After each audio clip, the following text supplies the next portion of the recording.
Yeah. You're well. Good. See you. So how are you interested in whether you provide and where it comes because it's driven by something algorithm by something outside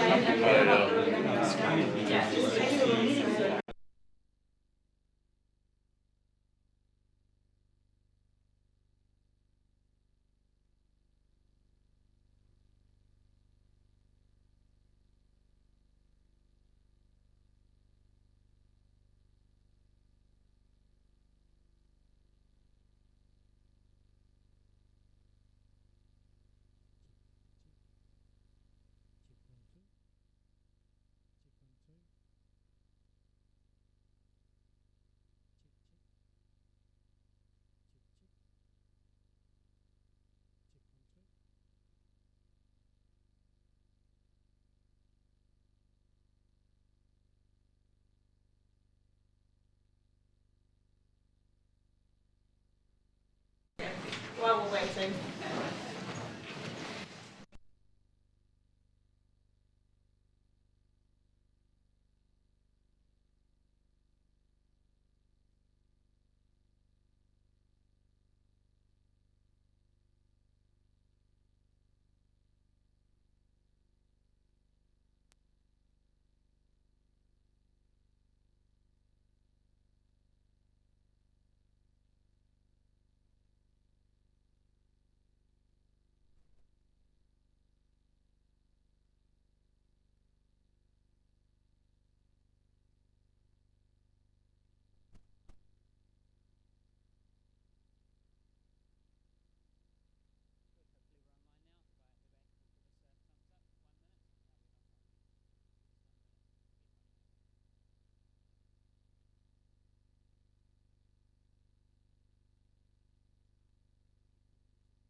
check, check. Um, Test 1 2. Test check 1 2. 1 2. No, we're not.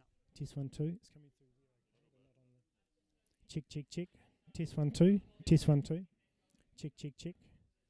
Check, check. Check, check. Test 1 2. Test 1 2. Test 1 2. Check, check, check. Test 1 2. Test 1 2. No. Check 1 2. Check 1 2. Check, check, check.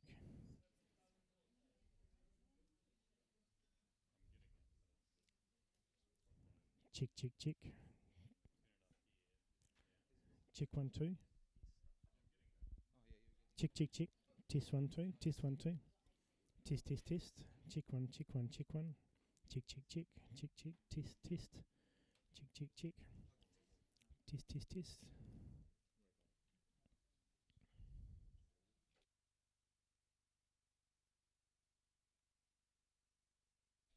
Check, check, check.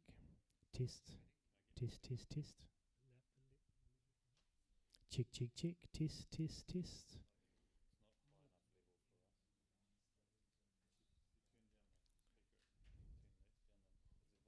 Test, test, test. Check, test, test.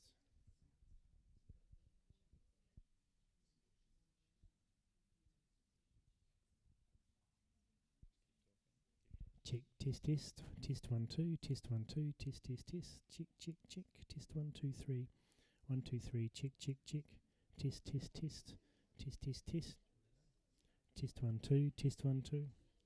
Check, check, check. Test, test, test, test. Test 1 2. Test 1 2. Test 1 2. Yeah. A little bit more possible. Check, check, check. Test, test, test. Test. A little bit more. Test 1 2. Test 1 2. Yeah. Test, test, test. Yep. I think we can probably run with that. Yep. Okay.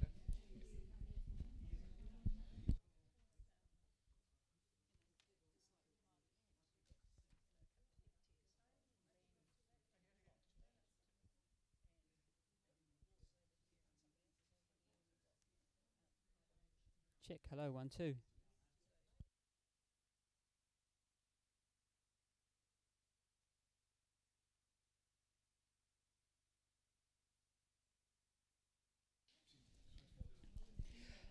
Welcome everyone, Morena Koutou. Thank you. Just to introduce myself, my name's Nick Wilson. I'm a school teacher. I'm involved with the Digits Charitable Trust, and I'm one of the facilitators this morning for this conversation on digital inclusion. Kia ora koutou, my name's Kate Costley. I work at Te Arahona Community Services, and I'm the chairperson of the Palmerston North's Community Services Council as well. So, Hey everybody, lovely to see so many people here. I think I counted over 30 people in the room. We all agreed we would be happy with 10, so it's amazing to have you all here. Thank you so much, we appreciate it. My name is Johnelle Hosking. I am Marketing and Comms for BCC out by Massey, and also part of the Digits board along with Nick here, so we're really excited to have you all here today. Building Clever Companies, yeah. Very good, and thank you to those of you who have jumped on to our question here on this tool that I've just discovered from Kate here called Menti.com, creating this wonderful word cloud about what digital inclusion means to you.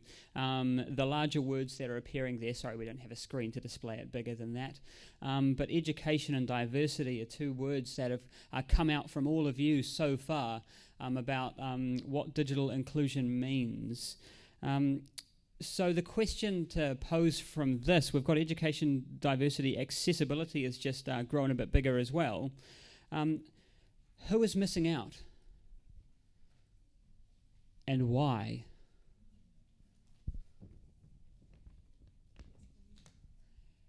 don't be shy. And this is your turn to jump in now and start this conversation. Hey, thank you. Coming from a counselling. Okay.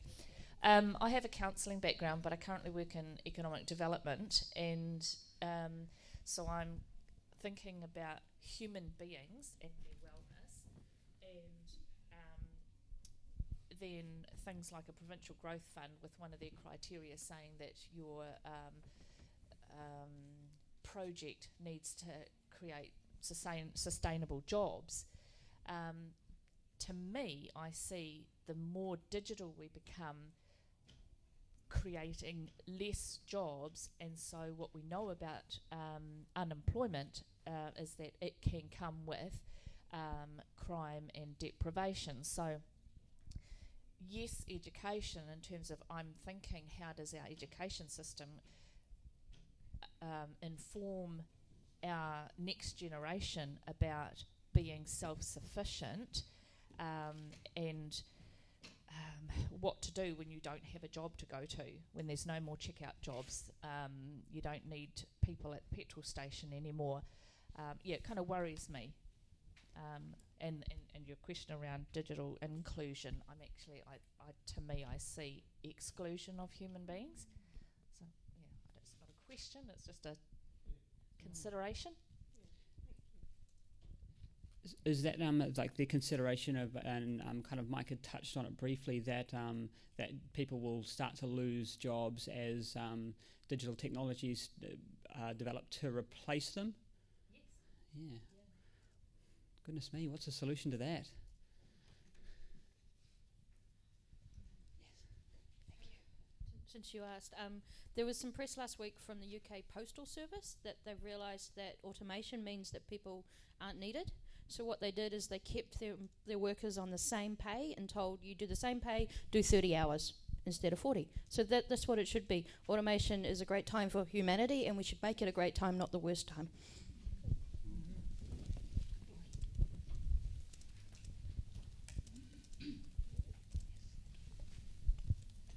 It's interesting, the flip side with exclusion, because it's more about the unknown. Because there's a lot of people that are talking about the fact that the jobs of the future haven't even been invented yet. So I think it's less about the risk of exclusion and more about, are we enabling the ability to discover what those jobs are? Yeah. They talked in the other room about, teaching prisoners to code. Maybe let's teach kids as well, not just prisoners.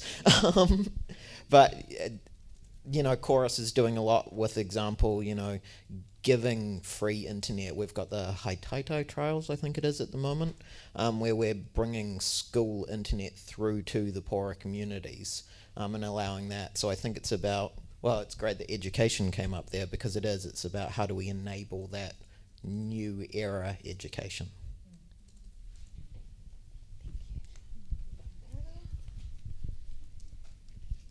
Which makes me think, how do we upskill our teachers to be able to have that as part of their skill set in actually taking advantage of what's out there, and be able to soundly bring that into the classroom and into our sort of systems through. And I think that's a real challenge for a lot of teachers out there. Yeah, if I can just jump in, being a teacher myself, and with the I suppose I call it an upgrade to the technology curriculum, in which from, I hope I got this right, I think it's 2020, every school is required to have a digital technologies component to what they are delivering. And I know that there is a lot of fear from teachers who are coming to the end of their career about needing to upskill themselves to be able to support kids learning about digital technologies and skills like computational thinking and coding and all those great things. I'm a greyhead, and I've been involved with IT since the early 70s. And I would simply say that we see these kind of predictions from people like Thomas Frey, but I've sat through this. I remember back in around about 1978, a famous professor in central United States predicting the paperless society. It's yet to occur. I also remember that the person who produced the first citation index in the world did some analysis on behalf of the French government. And in the probably mid to late 80s, the French government got very worried because they thought that all bar about 92% of French women would find their jobs completely displaced by IT technology, which hasn't turned out to be true. I think we have to look at things in terms of evolution. Things are not going to be... I don't honestly believe the Thomas Frey prediction we saw this morning. I think it's over the top. And I think that really what one has to look at is how one deals with the situation brought up by the Economic Development Agency councillor. I think this is absolutely critical, and I think a lot of what we see here, much as we may love technology, I think we should never forget the human. And I think that the reality is, I love driving a geared car. I think auto cars are boring. And why on earth would I want to go in a car and then spend my time looking at the internet, maybe, on a cell phone or something, while I'm going through this wonderful landscape? I've never forgotten a particular marketing survey done on the capital connection between Palmerston North and Wellington, in which the marketing people asked you, what do you do while you're travelling? Do you knit? Do you read? Do you blah, blah, blah? None of them asked us if we looked out the window and enjoyed the scenery.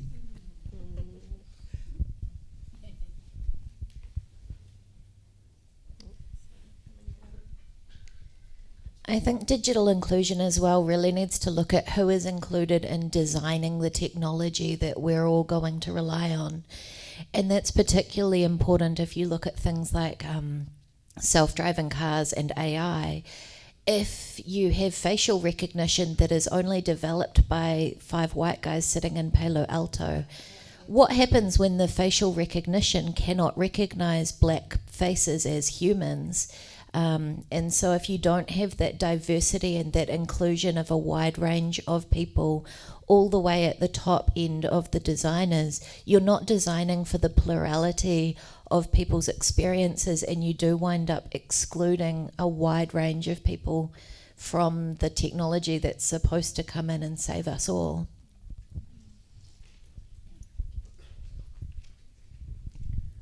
Going back to the original question, I think definitely economic deprivation plays a part. And the reality that we're facing in New Zealand right now is that we've had 10 years of salary stagnation, where across the board salaries have not been keeping up with the rise of the cost of living. So what that results in fewer and fewer people actually being able to afford to pay to have internet in their home. And then what we're seeing in the education sector is we're seeing a hierarchical situation starting to happen, where you have children who don't want to admit to their peers, and we all know what it's like, we all went to high school, that they are digitally deprived, and so they fall further and further behind as a result. And my fear is that at the moment, if we don't address the economic issue around the access to internet, then we are going to see that amount of people being disconnected increase. Yeah, thank you for that. Again, going to my teaching background, we see kids with the haves and have-nots, and as education moves more towards using digital tools, what does that look like for those people? Does anyone have any thoughts around growing access for the quite large percentage of New Zealanders that do not have access yet?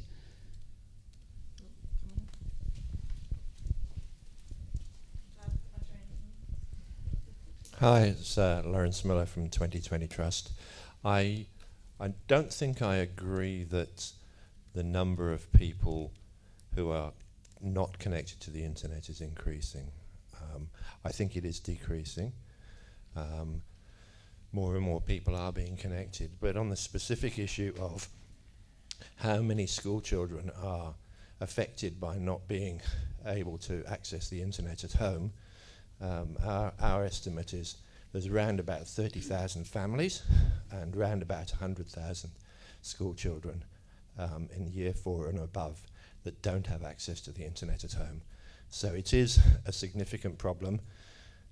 It's got to the point where it can't be fixed by anything apart from government intervention. So we're at the end of the place at which people are going to readjust their family budgets in order to buy the internet.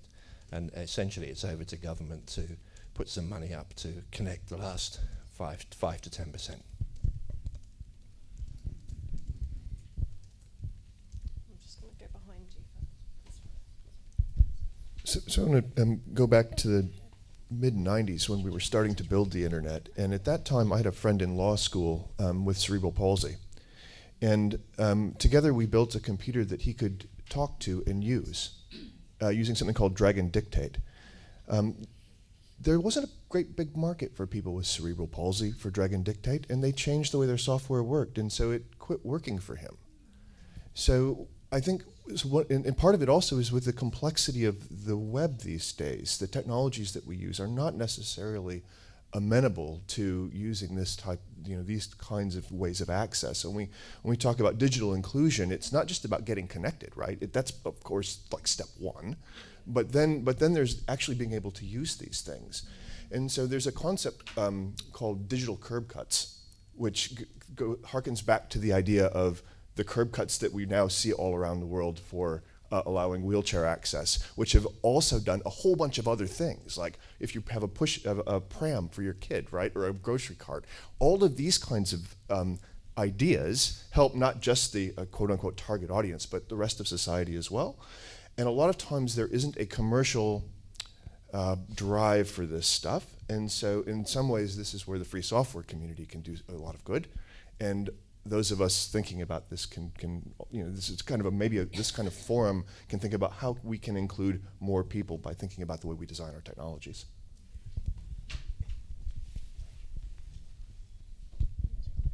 Just going back to the education part, the big thing I found as like a high school student is there's quite a lot of problems when it comes to online access, because if you don't have internet, you're pretty much screwed when it comes to, especially with NCA.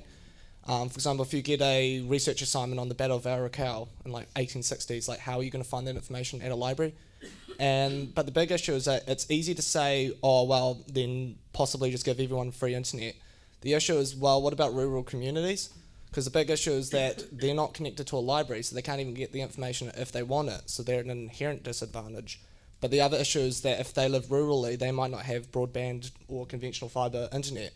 So then you have to set up stuff like satellite internet, and that's a lot of money. And then the issue comes with where's the money come from. So the big issue is trying to find a way to at least possibly even incentivise if you have a child that's at school, or potentially if you're studying at tertiary level, having more realistic and cheaper internet. Or at the very least have more public centres in rural communities that have access to internet. So like even libraries like internet cafes that are accessible. So the issue of having domestic internet, it might not be realistic to have it free universally. If that's what's desired, it would be better to have just areas where they can at least access it, because right now the education system requires internet, and there's nothing less than that.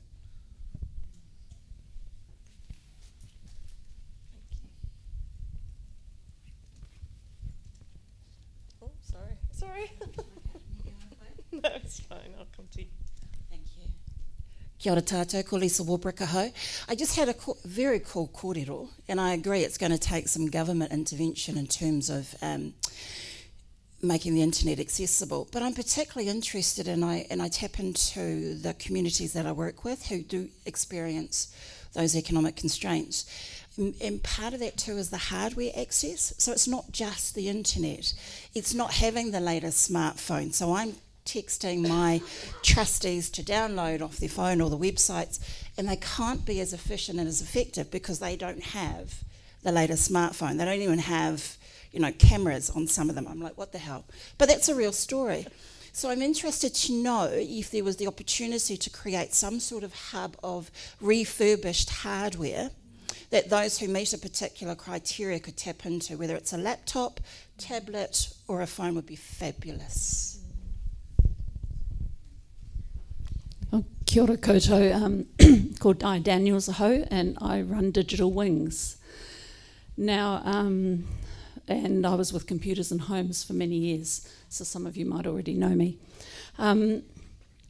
What I'm basically doing is encouraging corporates to donate all their equipment every time they upgrade staff computers. I work with Remarket Solutions, who are refurbishers and recyclers, and as long as all the stuff comes to us, the good, the bad and the ugly, then I get to take 30% of the good viable stock out and donate to community organisations and community hubs. With the point that the young man made before about the inaccessibility in rural areas, this is making a huge difference on the East Coast, We've put in a community hub at Te Aroha, another at Tiki Tiki, Ruatoria, Tolaga Bay, and at Kapai Kai Ti, just to name a few. We're all around the country at the moment, but thinking about these rural areas. And these hubs provide places, just thinking of Te Aroha, they've listed us all the things that the community use it for. So it's partly for tourists to come and find out about the local area, but kaumatua come and use it because they haven't got the internet at home, so they can reach their families that are overseas or around the motu somewhere else. They use it for Māori Land Court, My MSD. The police use it for search and rescue. I mean, it's just, if anybody wants to contact me, just come up and ask me. I've got my brochures with me today. And but I need both sides. I need the corporates as well as the recipients. But I hope that's helpful.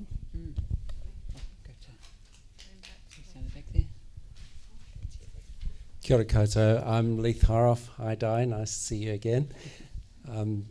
We used to be on the Computers in Homes, the regional board. So I'm loving this conversation, and I think it's really important that we look at positive solutions, and it's wonderful to hear about digital wings. I absolutely agree, Lawrence, we do need that government funding, but I don't think we can sit back and wait for government funding. We might be waiting a long time. So we do need to have our local and regional solutions, and I think when we get all of those factors coming into play, when we've got our local, regional, and we've got our central government, that's when we hit the sweet spot. So quick example, Digits,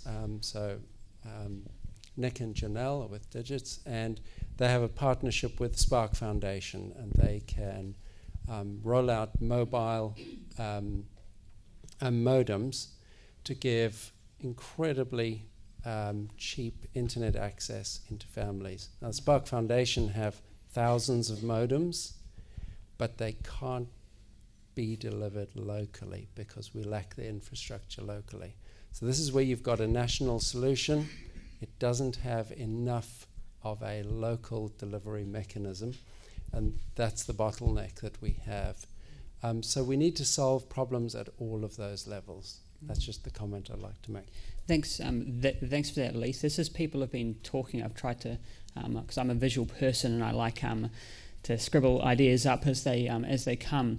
It seems like there's a few themes that have been discussed around the room. We've got this idea of like hardware and internet access, and there's been a couple of solutions proposed around that.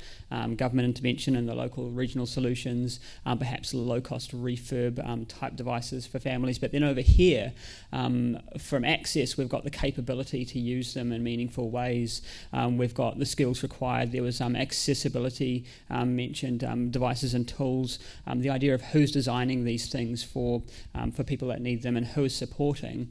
And it would be really neat to move the conversation in a direction of what are some more of these solutions that we can think of. But before we go there, we can come over to Mike over here. It prompts me to suggest that maybe Internet New Zealand has a role here. It could have a web page where it indicates that there are the kind of groups who are active in this area, the contact numbers and phone numbers and email addresses, etc., but also to indicate that the Spark Foundation has these things and have people who are willing to offer, who are Internet New Zealand members, to assist with the modems for those who are less able to access one way or another. They may see that as a possible conflict for commercial interests, but there's nothing to stop commercial interests to indicate that they are available to do that sort of thing anyway in relationship to Spark. There is such a thing. It's sorry, Ellen. It's a joint development between 2020 and Internet New Zealand. It's called digitinclusion.nz. It's a map of New Zealand, and it's got pinpoints, drop points for every local community-based initiative. It also has the opportunity, if you know of something that's not on the map to upload that something. So there is a crowdsourced version of what's being asked for. Finding ways to get it. It's called digitalinclusion.nz. Okay,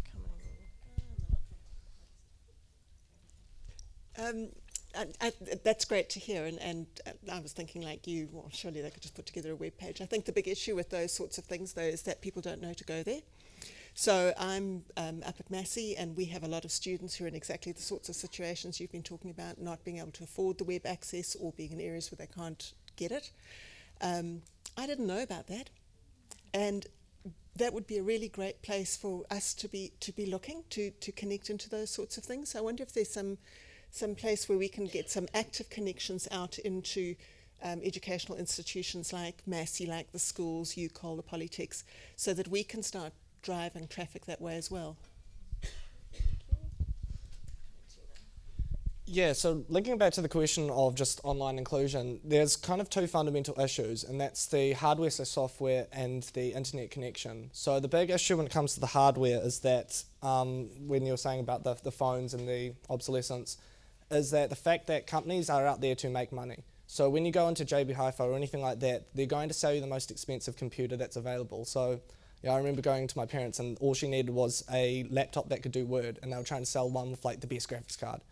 For example, I recently got a laptop from TradeMe here in Palmy for like $35, and it's a Lenovo one that can do everything there. So definitely on even behalf of Internet NZ, possibly looking at ways of showing that you don't have to get the first-hand stuff. Often second-hand stuff's a lot better.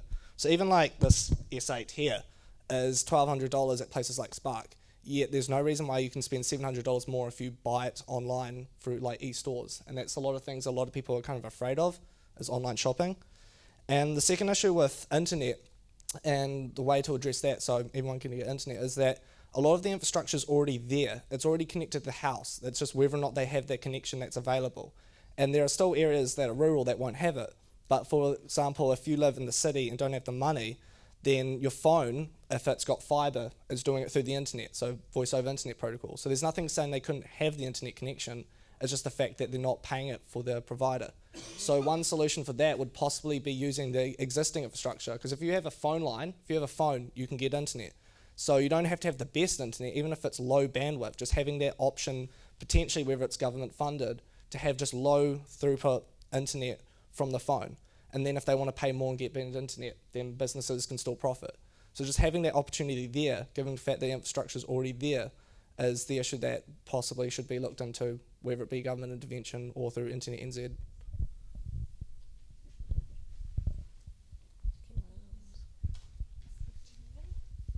Kia ora koutou, Leanne de Maxton toko ingoa. I work in the area of collective impact, and I tautoko my whānau who are bringing these issues into our awareness. The conversations between, I'm not sure what your name is, Jerry, and with Di and Lawrence and Leith and Lisa and this gentleman across from me, when we're talking about the solutions to these things, we're awfully powerful as human beings, and our the fact that we actually don't get to meet each other until we come to events like this is letting us know that we actually need our space in our community that's physical to us to be able to do this, to bring the solutions and work on the projects and the issues together as a collective. So we're pooling and resourcing our skills and talents and knowledge. But the other side is using a digital platform that allows us to aggregate and disseminate that information and curate those resources and allow for the redeployment of that knowledge into the spaces that have these issues.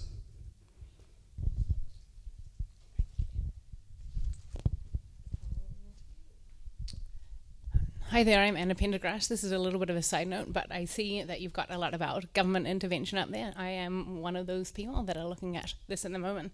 So I'm working with the Department of Internal Affairs on a digital inclusion blueprint.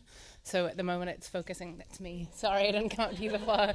And so that's essentially setting out for government at least and how everyone can work together about what the next steps are, because it's a huge issue. So I just wanted to let you know I'm here, and if anyone wants to chat, we are doing some online blogging about the work we're doing and some consultation. I'm not sure if we're getting to Palmerston North, but I'm really keen to talk to anyone that is around and has any interest, but digital.gov.nz is where the blogging is, if you can write that up on the...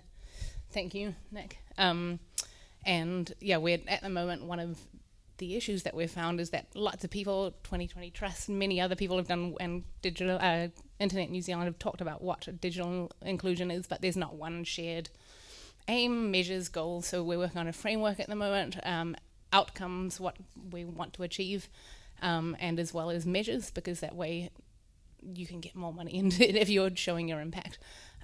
So yeah, I'm really interested in any other ideas that you have.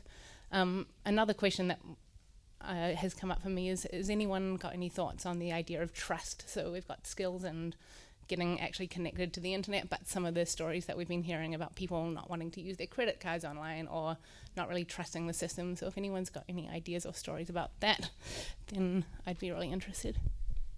I think if I just step in there for a second, we've got a seminar this afternoon talking about online safety, so we might just move that to there, if that's all right. Stick with it. Kia ora everyone, my name is Jordan Carter. I got to speak to you after the sad story of my cats before. And one of the things that I do is sit on a thing called the Digital Economy, Digital Inclusion Ministerial Advisory Group that the former Comms Minister Claire Curran set up. And I'm part of the digital inclusion subgroup, so that's one of the reasons that I'm here today. And I just wanted to reflect back that the calls for government to really step up in this area are pretty consistent and pretty broad-based. And I see that as a way to unlock some resources that are needed to make the material difference here. Because this has been a lovely canvassing of a whole bunch of the issues that affect digital inclusion, but being able to afford the connectivity and devices to get into there is something that collective action through the state can really help with and can really make a difference with. So the inclusion map, the blueprint that Anna just talked about, is meant to be finalized towards the end of this year, and it's meant to inspire an action plan, I believe, which should have action in it, because there's been quite a lot of conversation about it. And getting to a doing things point is something that I'm definitely keen on, and from my role there, I'll be firmly advocating that government needs to put some money where its very large mouth is. Can I jump in there and suggest that around this idea of action, it would be great if we could have some discussion around what action could look like around, there's been some action around here, but action around this stuff as well. Would you like to take a few moments, so it doesn't have to be in front of the whole group, going to use a bit of a teacher technique here. Do you want to have a chat just to the people around you? What are some actions that we could possibly look at to help support some of these like digital inclusion aims that have come up on the board here? Do you want me to read yours out for you? So if you want to speak into this when we're finished, Leon? The world is changing. So do you want, when we've finished with the break, and then we'll put this on there? Is that okay? Great. Thanks, Leon. I'm Doc Costley's daughter-in-law. So I'm married to Matt. So I know who you are. There you go. Hello. So we're can I read you? The world is changing. I'll just let the guys know that I'm going to do it, and I'll come back.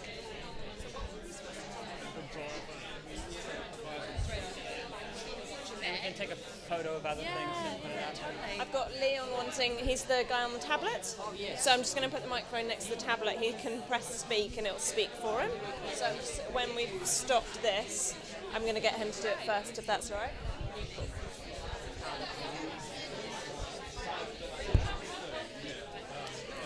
Michelle, just a heads up, from the point of Tiarohana, we've got those smart modems, but our problem is that I don't have the time in my team to be able to spend following people up when they break. We get weekly emails from what's happened to this modem, so it's actually not the fact that we can't do the work, it's just the time and the cost of the staff to be able to get them out to people. So Digits are one Spark Jump Foundation people, but we are as well at Tiarahana, so I don't know whether you want to say that. So that's me. I am that person. So I don't know whether to say, Kate's probably being polite here and not saying, but she actually is able to, she's one of the Spark Jump modem people in Polly as well as Digits.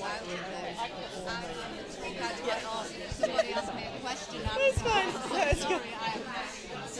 I was just thinking maybe I should How say do you keep that going as well? Because one of the things I learned with training, because I support a gateway program for technicians in the field, is showing them once is enough. It has to be an ongoing initiative as well. So how do you continue to learn? Not just, here are some instructions, go and now be included in the digital world. Yes, I also provide support to my parents. And Kemi, I do find myself often having to explain the same thing several times.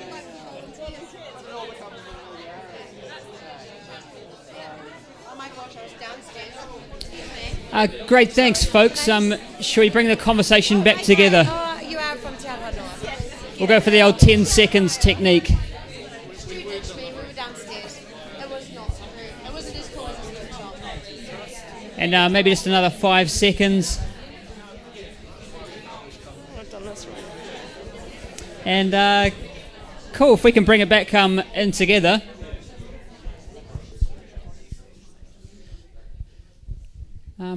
And yes, if anyone's got any ideas, we'll start over here and then... I've got Leon go from here. there. Thank you.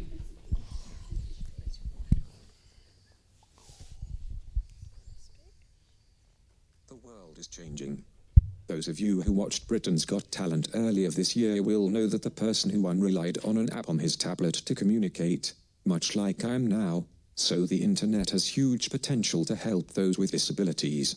The internet can also help with employment that doesn't present barriers for those in my situation, so that brings up the issue of inclusion in employment, where only 22% of those with disabilities are employed. Kia ora, Leanne. Thank you.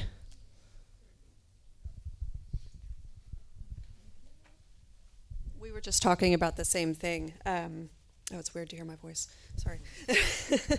That there's layers, that are issues here. You're talking about 20% of the employment, and this actually has the lack of access to resources, hardware, software, whatever it may be, from school age all the way through, is devastating often. I mean, it ends up in major social issues. It can be drug addiction, it can be homelessness, it can be joblessness, it can be, low self-esteem. It's and those resources need to be there.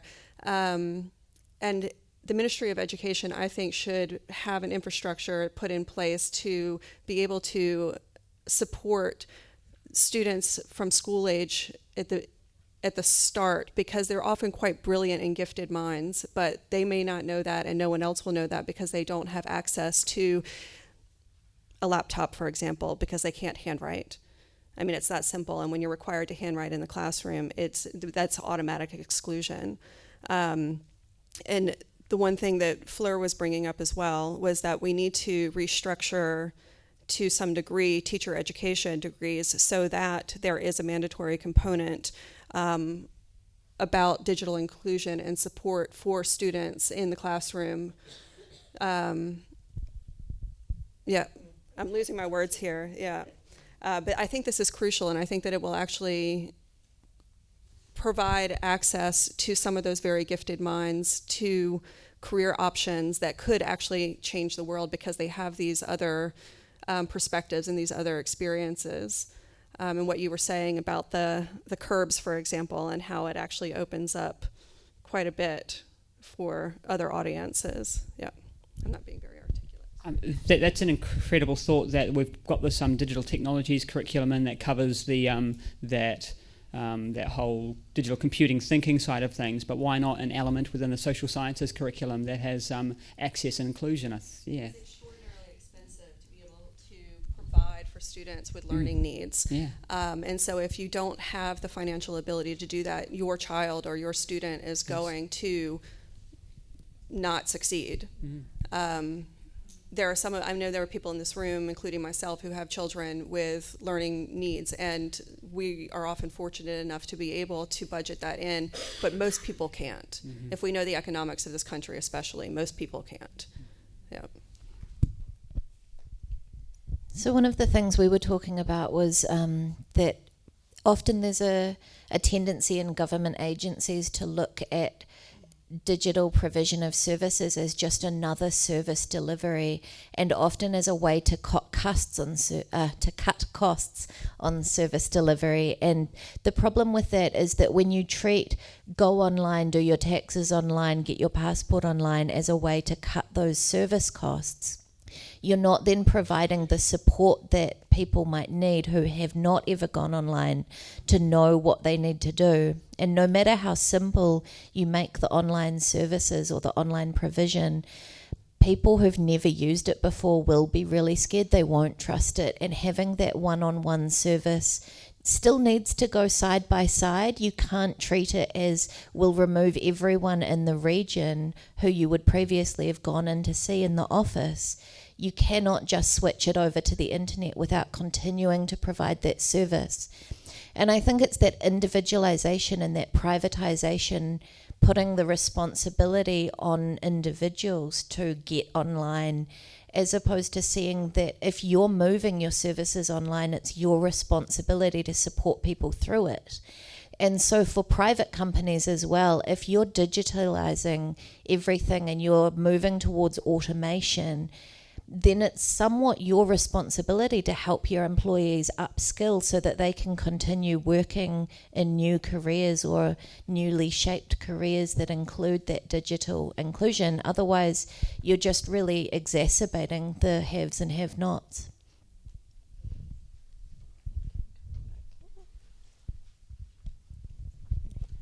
Kia ora, Dale Phillips. Digital inclusion presupposes availability and access, which means coverage. If you do not nail availability and access, hardware is irrelevant. Digital inclusion doesn't occur. Commercial objectives are not the same as social, community, regional responsibility objectives. That S8 cell phone you talked about, and it's a really good example, $1,200 sold by a carrier.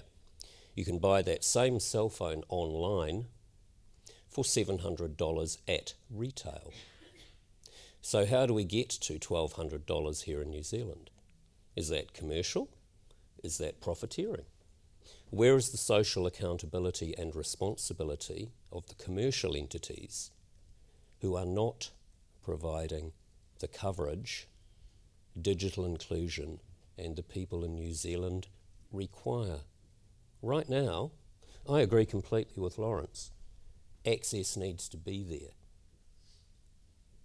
And the coverage question is the elephant in the room. Right now, the current government, the previous governments have invested $570 million in RBI 1 and RBI 2. Most people who understand the domain are very well aware that RBI 1 was an abject failure. RBI 2 was announced 4 years ago, yet with the exception of the great delivery from a few wireless providers, nothing has been delivered. So, inclusion and coverage are hand in hand. Where are the people out there? Who are they? And let's talk about coverage. You may not know, but claimed carrier coverage is based upon a thing called predictive radio modelling, which says, here's our site, this delivers coverage, we think, based upon where our site is. Trouble is, When you war drive, and if you don't know the term, war driving is going around testing claims of coverage, you'll often find that the claimed coverage for this massive area, and I'll give you a perfect example, Connect Tararua, Mel Poulsen and Co., Horizons District Council and Tararua District Council. They have been saying, we in Tararua District have done the war drive. 75% of the Tararua District has no coverage. Yet the carriers claim there's great coverage. Go figure. So, think on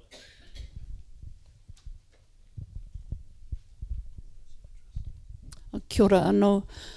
I just wanted to slightly challenge the definition of trust that got shelved before. I'm not talking about the trust, whether we trust to use our credit card online, because most of the people that I work with don't have a credit card. That's not the issue. The trust is about those sorts of things. We've been told we got coverage, we haven't got it.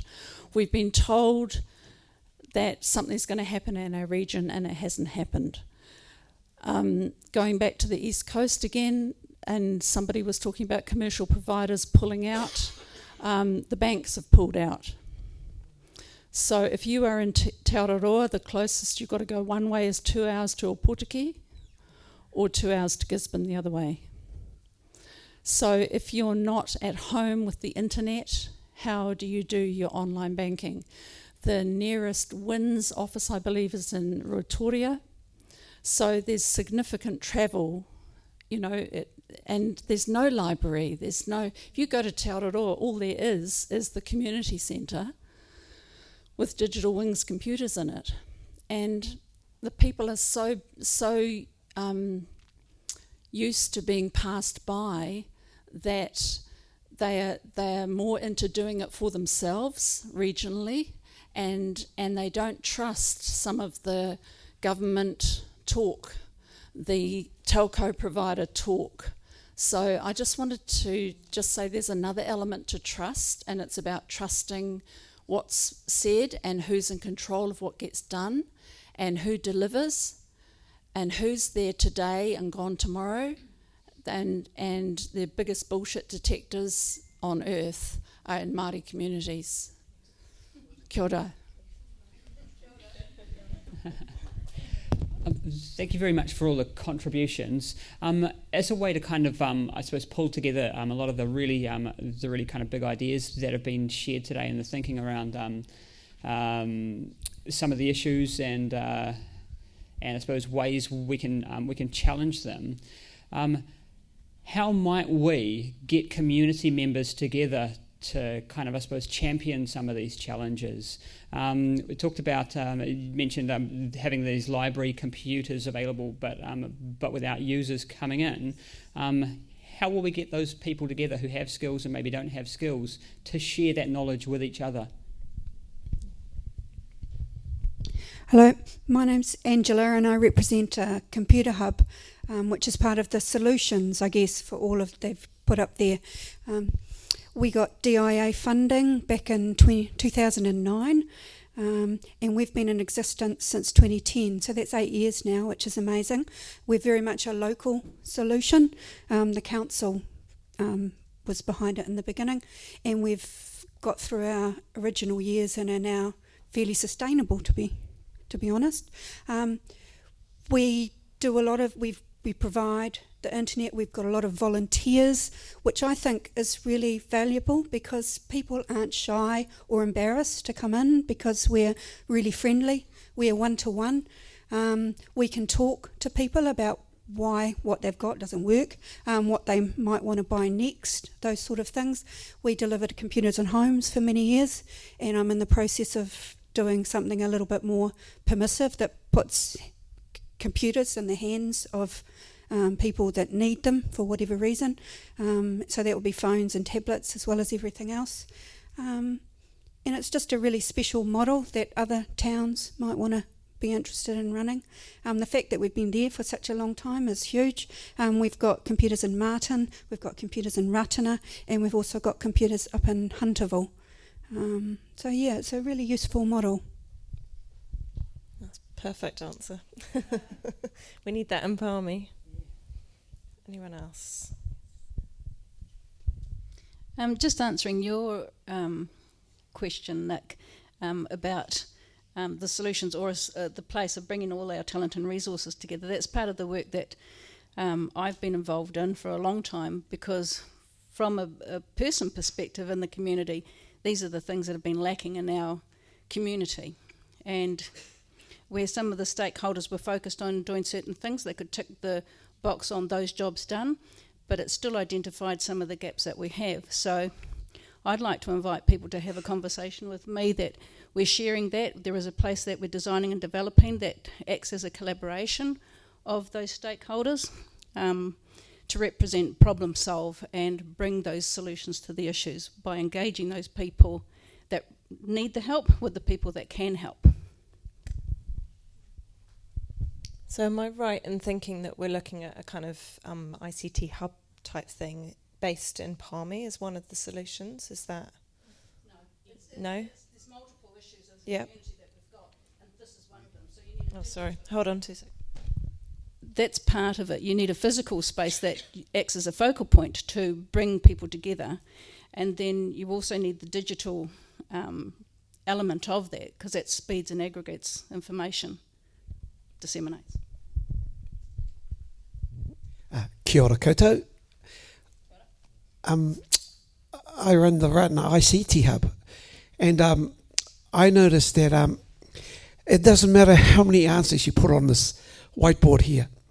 It boils down to common sense, and common sense is if you don't have people on the same page, people who have the same vision, you're going to have problems. I think a fine example is with Labour.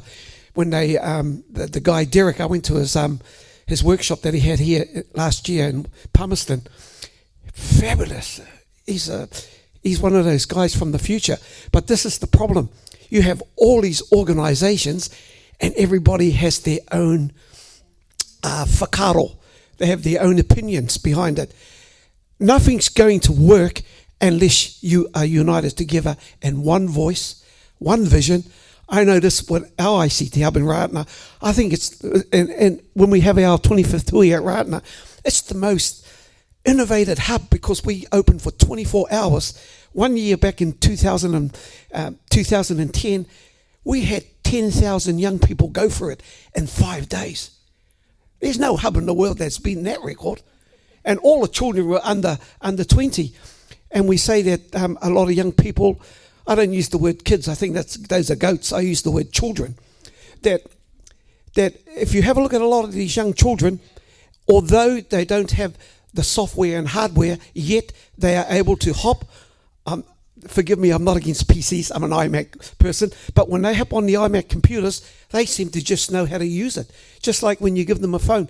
Don't underestimate the young generation, because the problem is they're more advanced than most of you in here. So yeah, this is what I'm saying. If you want to get ahead, everybody has to have one vision and one mind.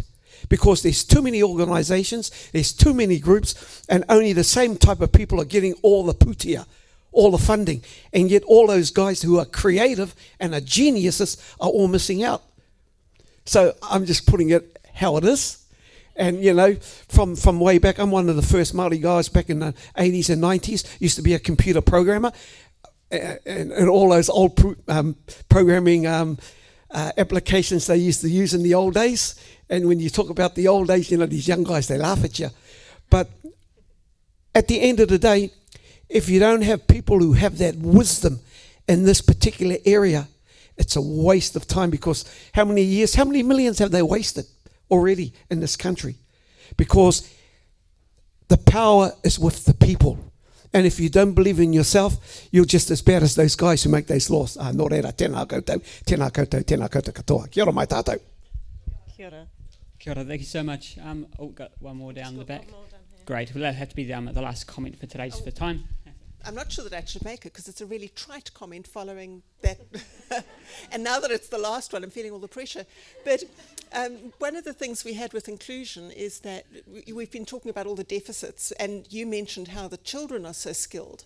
And I saw somewhere, it might have even been somewhere as boring as stuff, schools, as part of their outreach, having kids going out and working in the communities with people and doing the one-on-one stuff that we've been talking about as missing. And you're here, it's all about talking about physical hubs, but getting people to physical hubs makes it their problem to get there. We need to find ways to get people out to those people. That's such a wonderful way to finish off. Thank you for your input. This is just an image of how my insane mind works. I can make sense of that. I don't know if you can. But it's really wonderful to get to this idea of solution here. We've had the computer hubs shared, the physical digital space to bring people together, but then bringing in this idea of digital natives have such skill and talent in there, and this one vision, one mind. I think the people in the room here, let's get together today and discuss over lunch and over morning tea and see how we can get all these groups together to make this kind of thing, this kind of idea happen, and this idea of being able to go out and support people in the community who can't get there themselves to a space we could provide. Tēnā tātou katoa, thank you so much for your input today, and I hope you enjoy the rest of NetHui.